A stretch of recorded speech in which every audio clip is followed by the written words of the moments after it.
Welcome to Feminine Roadmap Podcast. I'm your host, Gina Farrar. Each week, I bring you an inspiring conversation to help you navigate the challenges and changes of midlife so that you can not only survive, but thrive in your second half.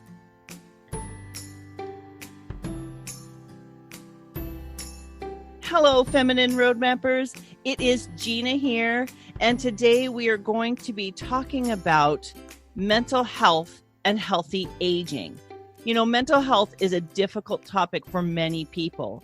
And as we age, we often focus on the physical aches and pains and ignore the signs of depression, anxiety, dementia, and other things. So today, my guest aims to strip away the stigma of mental health in the context of aging. My guest, Dr. Murali Rao, is a professor and chairman of the Department of Psychiatry and Behavioral Neurosciences at Loyola University Medical Center in Chicago, and he's an expert in clinical geriatrics and geriatric psychiatry. He is also the author of 50 Plus and Healthy, What You Need to Know About Mental Health and Healthy Aging for You and Your Loved Ones. Dr. Rao, thank you so much for being on my show today. Thank you, Gina, and thank you, all the tribe members. I'm so looking forward to this topic because it's a big deal right now. We're having a lot of conversation around dementia. I have friends whose parents are going through dementia. I actually have a friend someone I don't know, her friend that I don't know, actually hit dementia in her early 50s. And she's already living in a home because it progressed so quickly. And I didn't realize how early it could begin.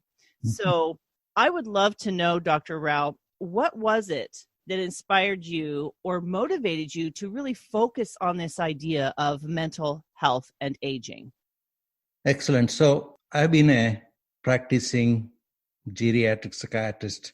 From the very beginning, geriatric psychiatry became a subspecialty. So I've been with it as long as the subspecialty has existed now. So in a typical scenario, to my clinic, when an elderly patient is brought in, either it's going to be a daughter most of the time, and sometimes a son, or sometimes a caregiver. The reason are many, because they want to be safe and they don't want them to be forgetful and miss the time and remember the appointments and navigate the road and everything. So usually my appointment consists of at least 2 people, sometimes it's 5, depending on the size of the family that's concerned about this individual. At the end of whatever we do, I mean, most of the information I elicit is from the caregiving children. And because many elderly who are in early stage of dementia process are able to recognize that they're having this difficulty and be able to voice it themselves. But as the dementia progresses, many of them lose sight of that. And many of them, they don't even know why they have come to the office. And I see them in further years, then it further keeps going down, and they really think it's their house. They get confused and look at the caregiver and say, take me away from here, and things like that. So at the end of that, as I finish the appointment and the parents are sent back to the waiting area, the children come back and ask me a question. And this is like a very common thing. That's what made me focus on this. Usually they're in their 50s or 40s, and, the so-called sandwich generation, taking care of their elderly parent at the same time having children and their own families, their own spouses, what have you. And so they're really under pressure. The children who brought their parents, who are around the age of 40 to 60 range, they walk back to my office and ask me in a rather serious manner that, am I going to end up like my dad or mom? Because they're concerned about what they're seeing and what they've read about it, what they've heard about it, and how it's going to go. And they become worried about it. So generally, I tell them about recognizing symptoms and, how to care for themselves. So that's actually the content of this book. What I've been saying to the children of the parents who are having early or mid-stage dementias or depression, especially the dementia, of many kind. The one that you mentioned that would start at the age of 50 is a very rare kind, and such dementias are very rapid. I don't think people who get diagnosed would live longer than 3-4 years. Yeah. But on the other hand, the other common kind of dementia, the Alzheimer's disease, kind of goes on. The average length of life after a diagnosis of Alzheimer's disease is made varies from 9 to 14 or 15 years. Okay. So that's a slow progressive of all dementias. So other dementias have got shorter duration, like Lewy body dementia, Parkinson's dementia. They decline rather rapidly. But Alzheimer's is a slower one. I didn't realize there were so many different kinds. I kind of thought that it was, there's specialties in most disorders or diseases, but I did not realize there were so many of them. So there's all these different kinds of dementia and Alzheimer's. I have a couple of thoughts that are running through my mind. Same thing as your clients' children. Am I going to get it because my parents got it? Is it genetic? And what factors contribute to it? Once someone's already on that path, I don't know if you've heard of Dr. Amen. Yes. Brain spec scanning. I know he has worked with people and kind of diminished the symptoms. Mm-hmm. But I'm really curious about this. What are the genetic kind of predispositions? Is there a genetic predisposition? And then what factors contribute outside of that? So 50 plus, that the mental conditions we should be aware of. If somebody had, let me go back. Okay. The majority of the mental illnesses that affect us human beings happens, nearly 75% of them do appear before the age of 25. Okay. So only 25% of the mental disorders, mostly depression of late onset type, and dementia seems to be and the paranoid disorders. These are the three that are likely to come for the first time after the age of 50. Okay. So, of course, anxiety disorder can appear anytime during the life. So I think those are the things one should be aware of. The concern about whether I'm going to get dementia is if the parent had a late onset dementia, meaning if they started developing memory decline and then inability to take care of them in terms of their daily living activities, that started like after the age of 65, 70, 75. So that is called sporadic cases. That means there is no direct dominant linkage. Of course, they have some non-dominant genetic traits, but they're not dominant. But the dementia that start before the age of 65, especially the Alzheimer's disease that starts before age of 65, has some genetic predisposition. Okay, so there are some tests to, like ApoE is a test that's a abnormal protein that can be detected, and that signals the buildup or the beginning of dementia. So genetically, you can find out whether you're positive for it, for particular allele types, and that will give statistical chances of what are the likelihoods of you developing that condition. But that test is not generally administered unless the children waive the right and they want to know it. Why is that? Is because it's just giving them a news of gloom and doom, and we don't have any remedy. At least they were going to live happily. Now we are giving them worried life for the future. So we really ask them, the impact of the significance of finding that you're prone to this. On the other hand, they're worried about their inheritance, making plans for their life. Of course, they'll go and get it tested. So majority of the dementias are sporadic types, so genetic testing will not be necessary. Then, yes, dementia is of many kinds, and the most common type is Alzheimer's disease, which is about 60% of all dementias. And the next common ones are vascular dementia, which is dementia that happens because of the clogging of the arteries supplying the brain. And so there is a so-called mini stroke picture if you take the MRI scans of the brain. And the third kind is the Lewy body type, where in addition to dementia, they will have some of the Parkinson's feature appearing for the first time, such as rigidity, slowness in walking, and loss of arm swing when they're walking. They also have an unusual characteristic, which is visual hallucinations.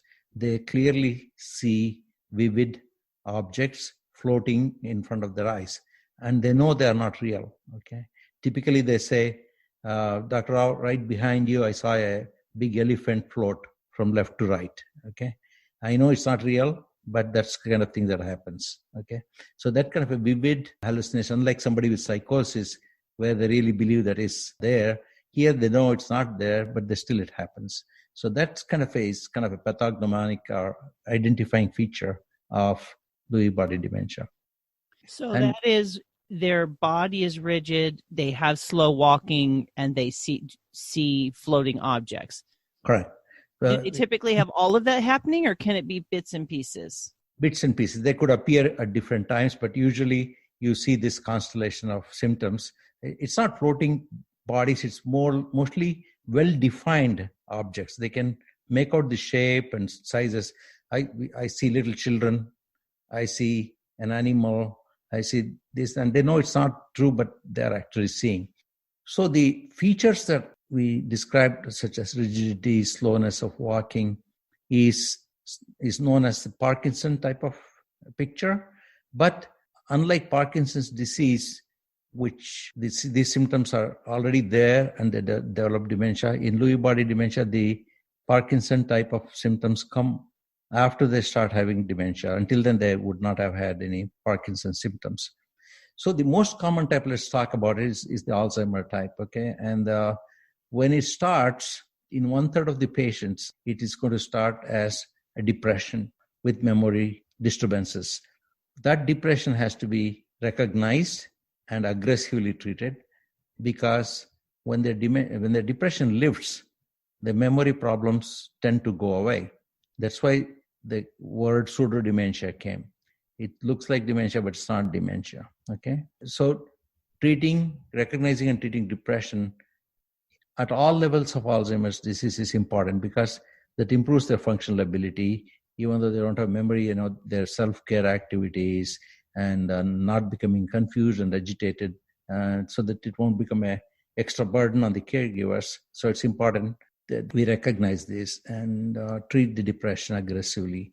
The other thing would be the depression that starts without memory decline after the age of 50 is also something very important. And since I'm talking to your tribe, I'll especially focus on the late onset depression and dementia in women. And as we know that the life expectancy is obviously more for women than men. I think the latest numbers are like, for women, it's about 81 years. And for men, it's about 79 years, which is about double the time people used to live just 100 years ago.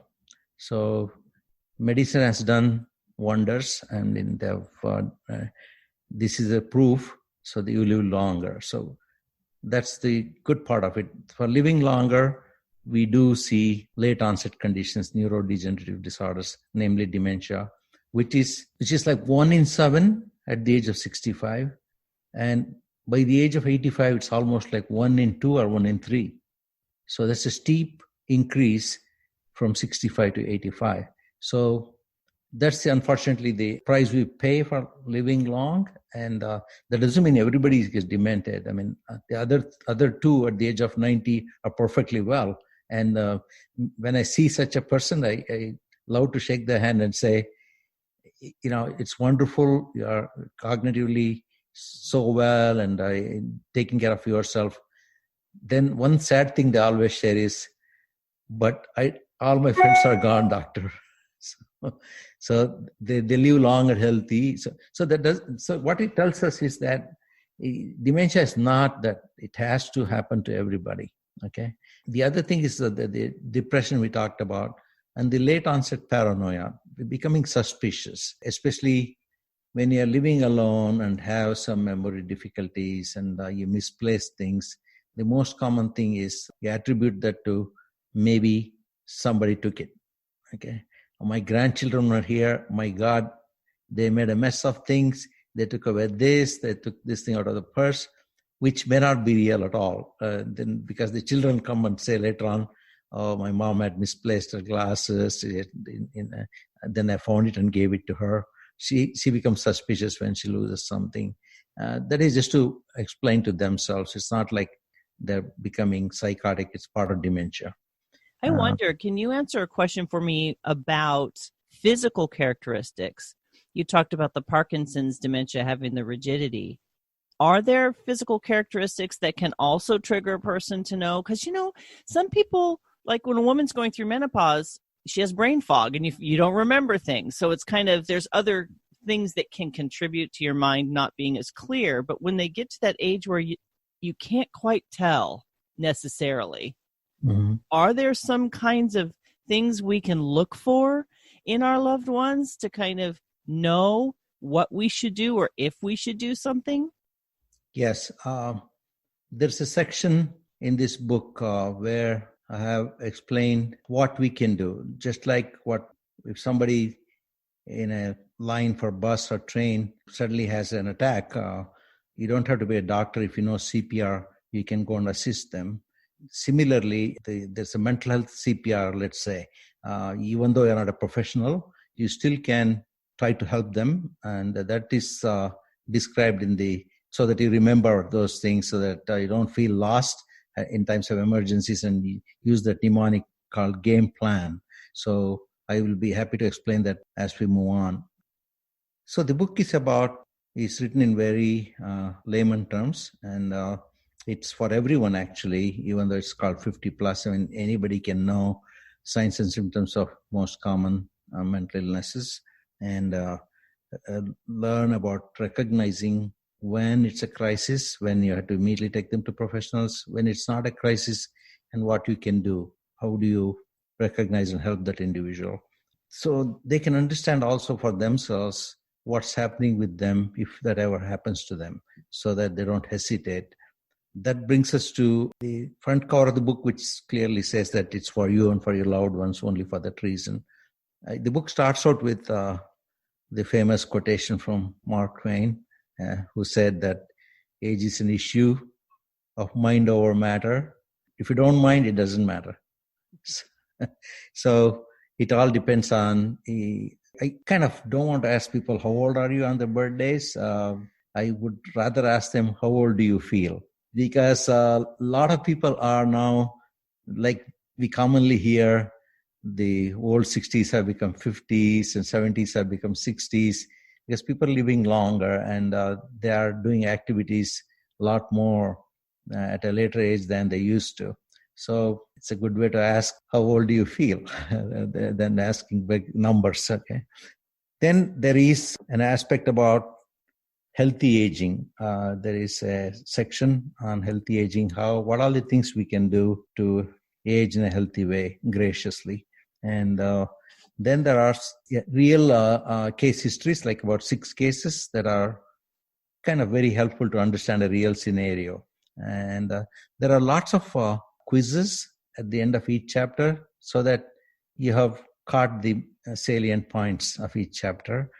There is a lot of myths and demystifying myths chapters too, because there is a lot of myths. Like, for example, if you are old, you are going to be having a lot of physical illnesses and dementia. It's automatic. I mean, that's a commonly held myth, and that's not true. There are people 65, 75 running marathons, and so it's not that everybody is going to be having this kind of a disabling aging problem. So there is, at the end, there is game plan, and that's about the book. So it's something that someone like myself could take and get a really good overview and a handle on the bigger pieces of that mental health and dementia, so that it would empower me to be able to move on to the next step, know what to do. Exactly. That part is what to do is explained.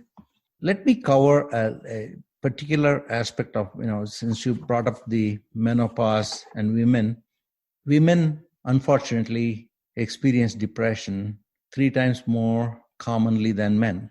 And we now know it happens at 5 significant times in their life, like a young girl becoming a young woman at the menarche.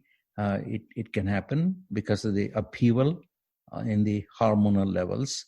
And then again, during menstrual periods, everybody knows about, many women know that their menstruation is coming because their moods are signaling it.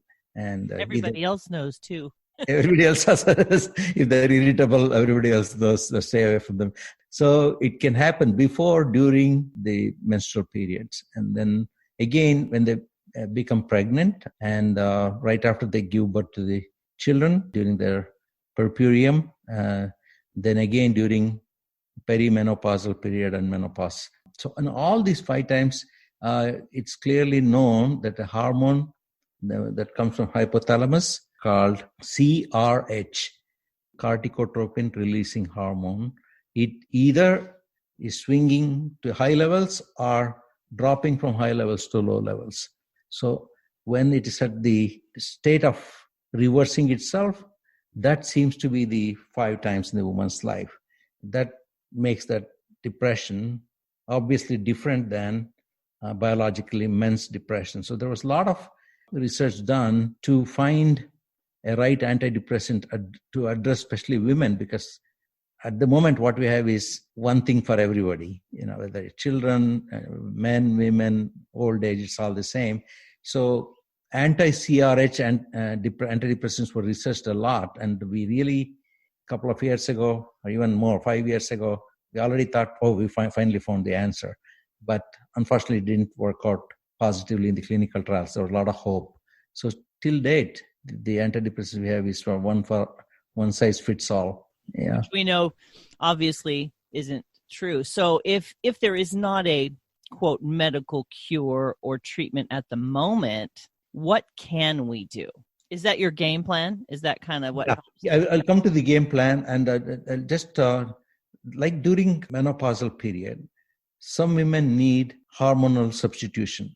Okay, so studies have shown that those who went through the hormonal substitution right at the onset of menopause and they stayed on it seem to have lower incidence of Alzheimer's disease.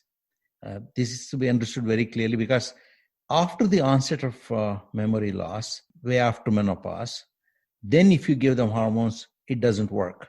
It's a retrospective study. So those who were given hormones during menopause because of a lot of hormonal disturbances that was beyond the average, and such people who were maintained on hormones seem to have later onset of dementia compared to the ones who are not. But on the other hand, they had successfully had the menopause, and now they're getting older, and now they're having memory problems. At that time, introducing estrogen or progesterone doesn't make any difference. So it's not a treatment.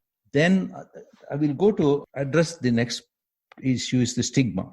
Stigma is a big thing. Stigma is, let's take the example of dementia for stigma, okay? And as I said, dementia is a term for a number of memory problems in the later age, and the most common one being Alzheimer's disease.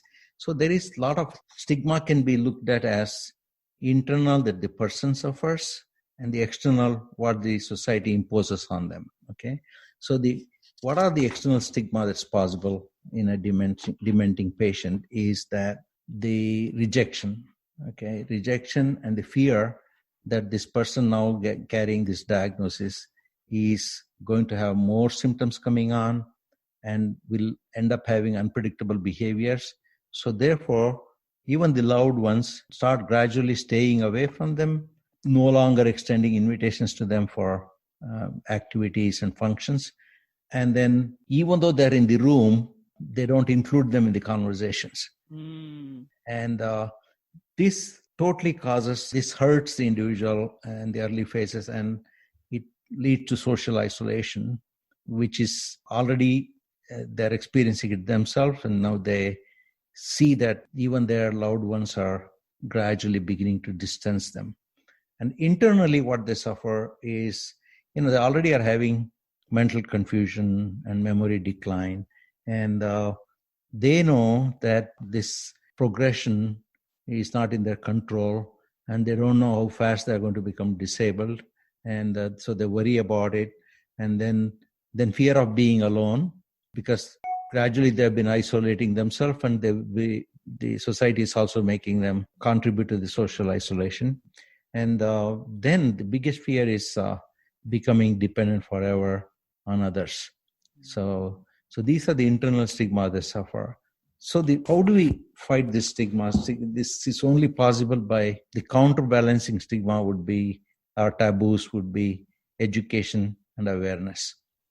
So that's another reason in this book I've given some basics that anybody can read in simple language, so that awareness it creates is very important. So having been an academic professor, my whole life has been in teaching, research, publishing in professional journals.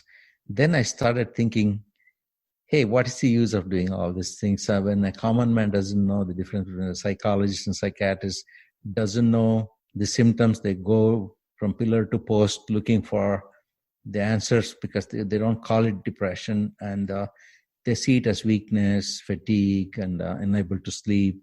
Take some melatonin, do some exercise, take vacation, do everything they can do in their control.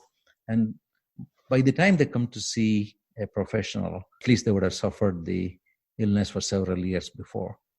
When it becomes extreme, they come to us, and then when we ask them, has this happened to you before? Not this bad, doctor, but it has happened to me 2 times before. Once when I was in college, once later on. So hindsight, they will all be able to recognize that this has happened. So only when it's happening intensely and interfering with their either occupation, family life, or relationships, that's when some loved ones bring them to the attention. So the identification of depression. Then I'll go to the game plan. Okay, game plan is the mnemonic I coined just to make it easy for people to remember when they have to act in a situation where they're coming across somebody having mental anguish, an anxiety episode, a panic attack that you see happening in your vicinity. What can you do? So in the game plan, the G stands for growth, to help elders flourish in a mentally healthy environment. Okay, give life all its opportunities for growth, experience, and learning, because this doesn't stop at any age. That again is a myth that you can't teach a new trick to a old dog. That's not true. You can teach old dog a new trick. Yeah, so they can build muscles. So it's thought they are going to have atrophied muscles. No, even at age 80, put them to gym and give them protein and put them exercise. They do build up muscles. And so also sexual life. Is there an end for sexual life? There's no end, really. It depends on individuals. So many things can carry on individually for any length of time. A of the game plan, the next letter A stands for awareness. Awareness is to know the signs and symptoms of commonly occurring mental health issues, and awareness when to recognize the crisis. If it comes to somebody trying to harm themselves, somebody is going to harm somebody else, then that vigilance and that awareness, and to get them to professional help immediately. And only non-crisis matters to take on their own to see what they need. So how do we aware and how do we deal with somebody that we see would be going through this crisis would be to be observant and to recognize the needs of the elderly. What is this particular elderly person is requiring? Does he have difficulty, or does she have difficulty writing checks, paying payments on time, or most one commonly it's driving. Okay, so as the visual, hearing impairments, those who have particularly, so sooner or later they have to give up driving. And the first it starts with limitation. They just drive during the daytime just to go to the grocery shop and come back. And we hear nowadays so much of the Amber Alerts that they went to the grocery store, but they were found in the next state because they forgot the road and they kept driving. So to prevent this, the concerned family members and caregivers try to take the car keys away from them. So they are handicapped. So find out, take them out for their needs, and to listen, to sit with them and listen to them, what they're saying, and to be able to tolerate silence until they speak and not to pressure them, and also to be non-judgmental. Whatever they say, understand from their point of view. Don't exercise any of your judgment. That gives an opportunity for them to open up and tell more so you can assess the situation. The M stands for match. So you have to match the given elderly person to the best available resources. Okay, matching them to the right resources. It could be a medical help. It could be a home support. It could be transportation. It could be financial needs, and so on. So you individually find out what do they need and match with the right kind of help. Most of the things can be helped actually, but we think take a gloomy attitude. But if you actually put the problem on the table and actually see what can be done, there are many interventions possible. The E is actually inquire, both are same words. So basically it's to listen, to provide, inquire and follow up. I mean, when you recognize a problem, we arrange for some solution, to not stop at that level, to follow it up for some more time to see whether it's in fact working or not, or it has to be replaced, what needs to be done. So make sure that the problem identified and the solution that you found is working.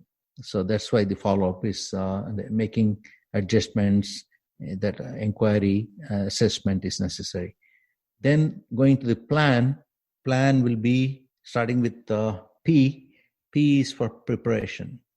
Prepare for extended needs. So as we know, this aging and the problems may accentuate as we go forward. To prepare for that day. For example, children will be, when they come to the hospital with the elderly, getting confused, delirium, especially with memory loss and frequent infections. Each time they have infection hospitalized, their cognition drops significantly. It's like a stepwise drop. So there comes a point that when they're ready to be discharged, they're unable to be managed in any of the children's houses, in spite of the good intention. So then the families has to suddenly get together and find a place that's convenient for everybody where they can visit, and it's a good facility, right? So these things don't have to be postponed till that day. The preparation is to anticipate, if this happens, what are all the good places of reputation, good reputation in my neighborhood, and scout them and keep ready in case you need that. Hopefully we may not have to use it, but if you have to use it, at least you already have done your work.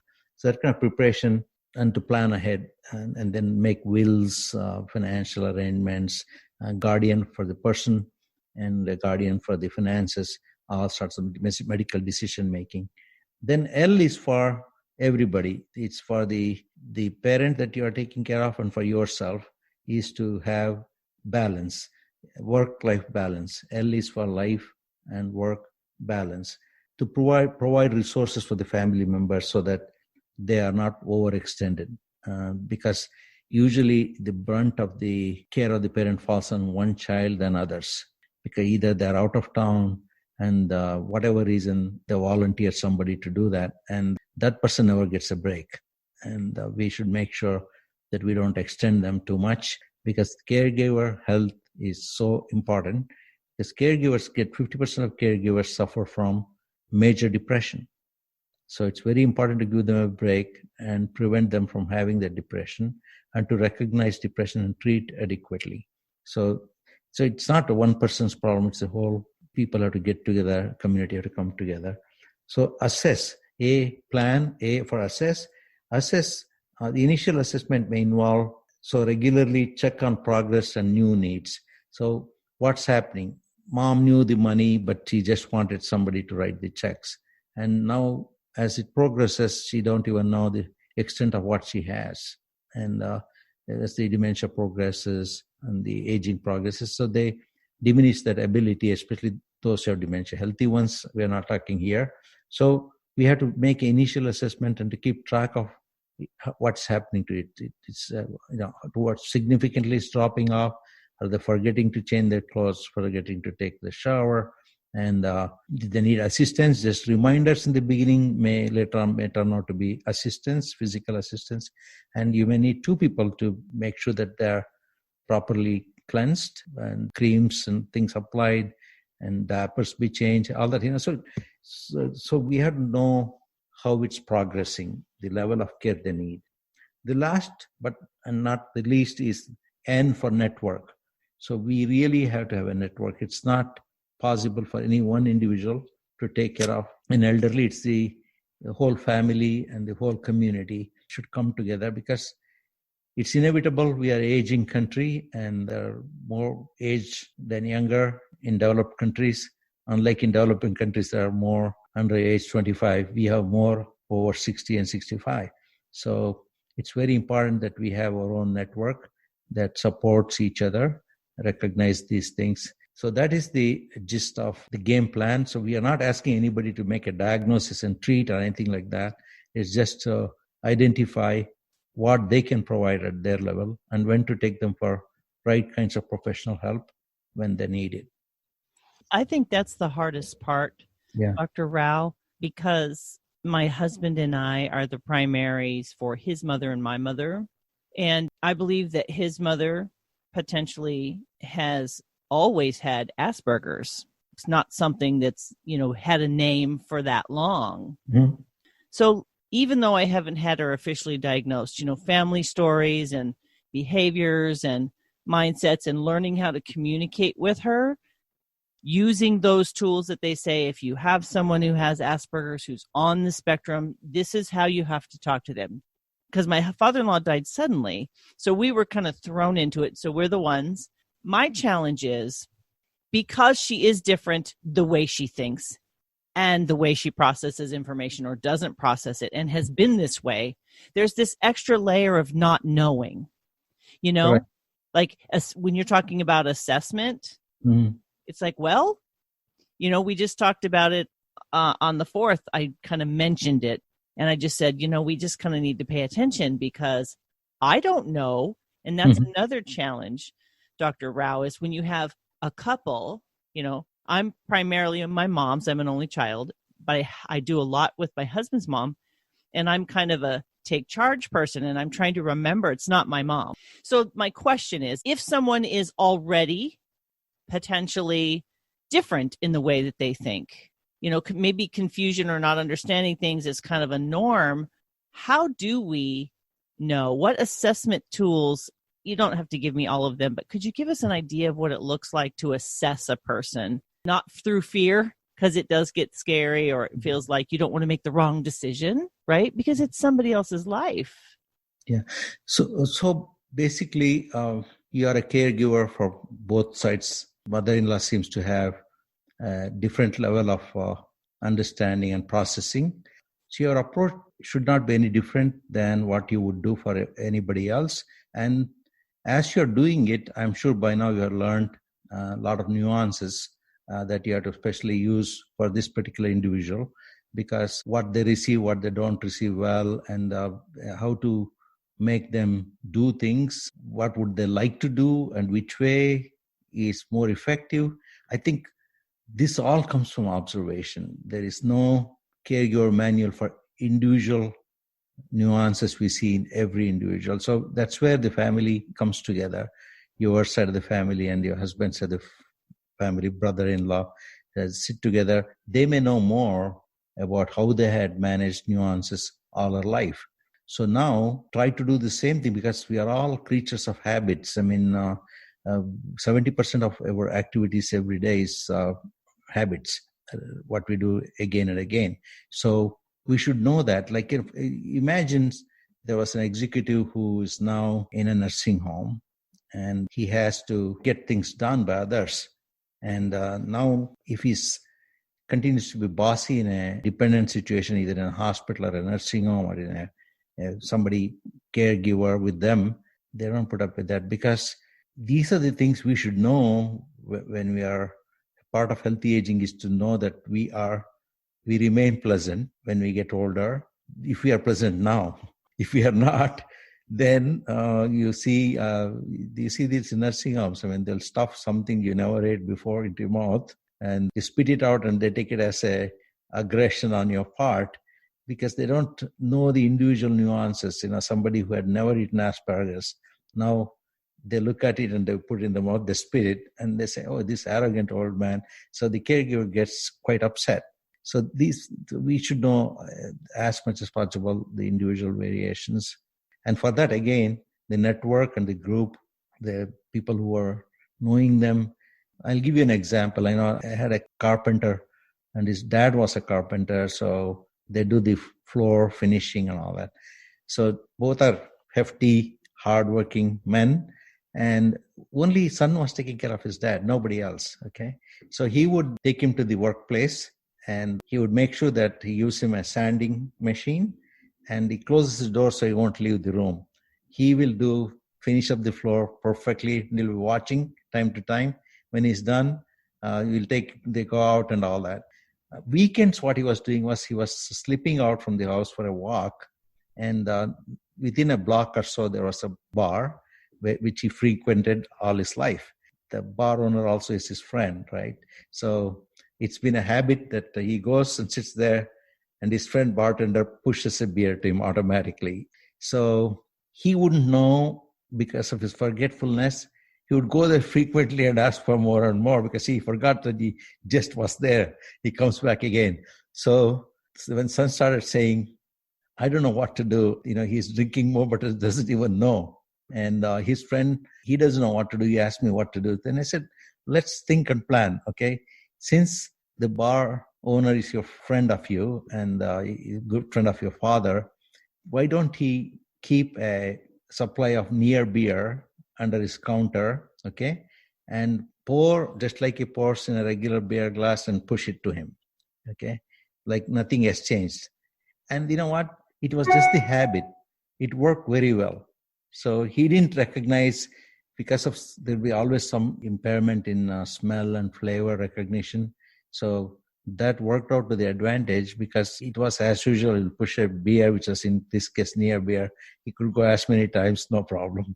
So like that, we have to individually find out, work out the people around them, how to make these things happen.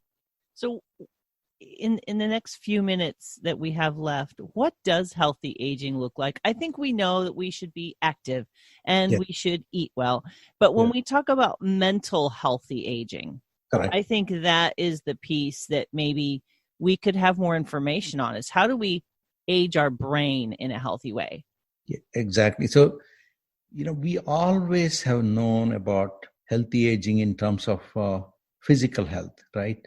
We had to maintain good body weight and eat properly and, control our intake of sugars, what have you, and to get regular cardiac checkup, mammograms, pap smears, everything is done, thyroid gland checked, annual physicals. But we did not do the same thing for the mind. It's the brain and body are, inseparable. I mean, it's if you have a good body and a sound mind, then only you're a complete person. So with that recognition, healthy aging is to be free from disabilities and diseases. It could be described as that thing, or to have a responsive physical body. Okay. So still under command, so you can do the things that you wanted to do. And also a responsive mental cognition. Just like your arms and legs should listen to your command, you should also have a cognitive power also under your control. So these are the aspects of healthy aging, and a balanced emotional state, a state of being without dramatic high and low changes in moods. The most important thing is because of all this, one should be able to have a capacity for social engagement, including conversation, interaction with multiple people, as opposed to being withdrawn from society.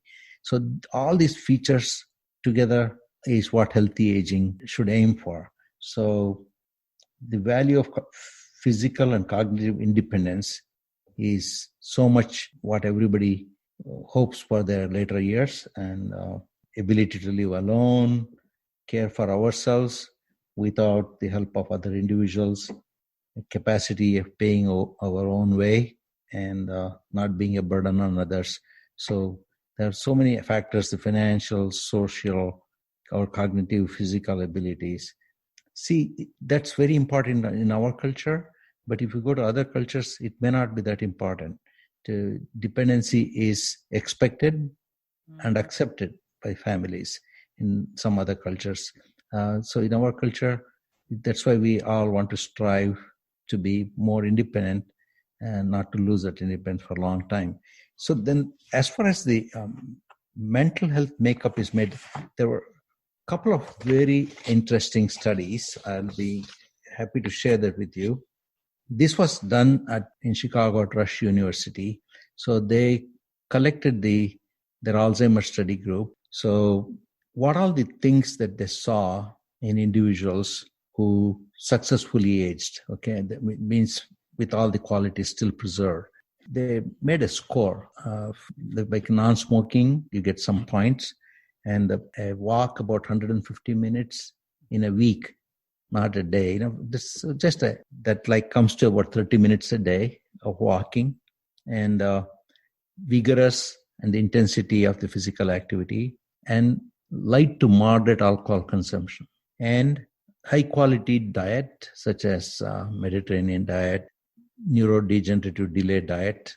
There are so many diets.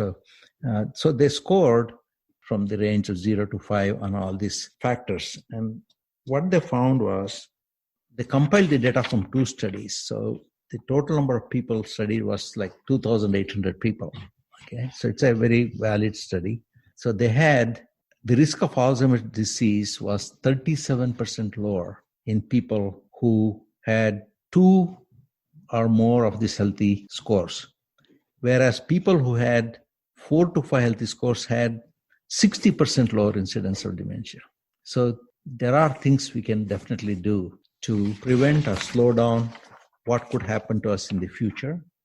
And in terms of individual disposition, this is another important done from Finland. Okay, this was a large study as well from the University of Eastern Finland. They had compiled the data from 8 different studies to a total of 48,000 participants.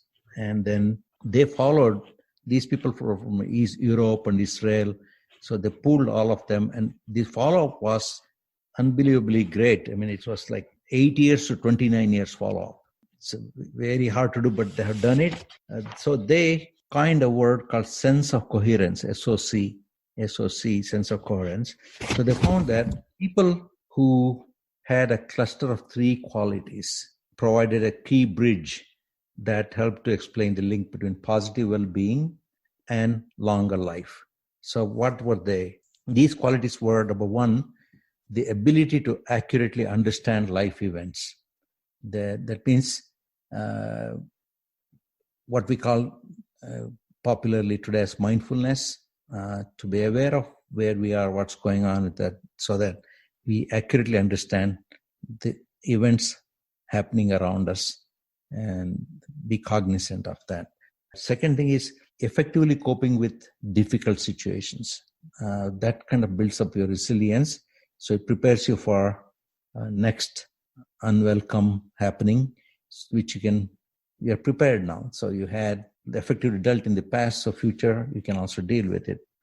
And the third and most important aspect is the positive thinking and the conviction that the life is meaningful. Once you lose that conviction, it really give up on everything else.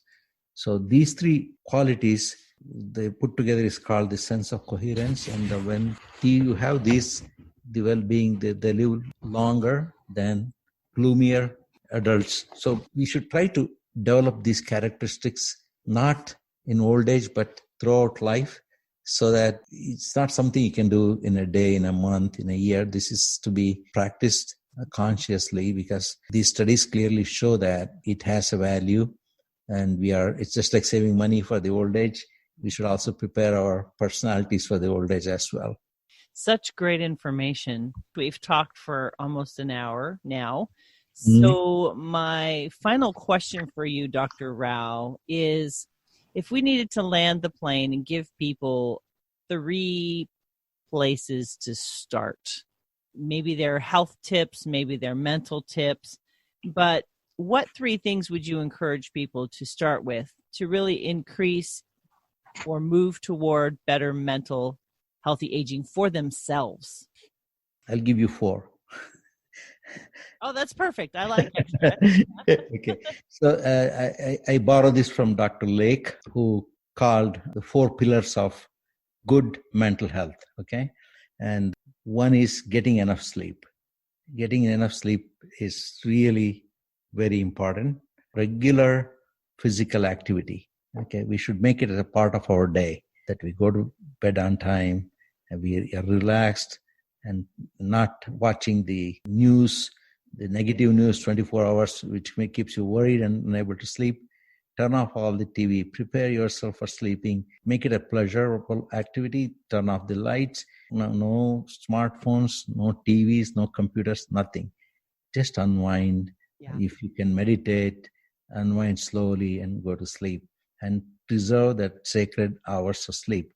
Because now they have found that the sleep is not only rejuvenates us to have a next day that you have wake up with enthusiasm and energy, but also, the fluid in the brain, the neurons in the brain is arranged in sheets. Okay.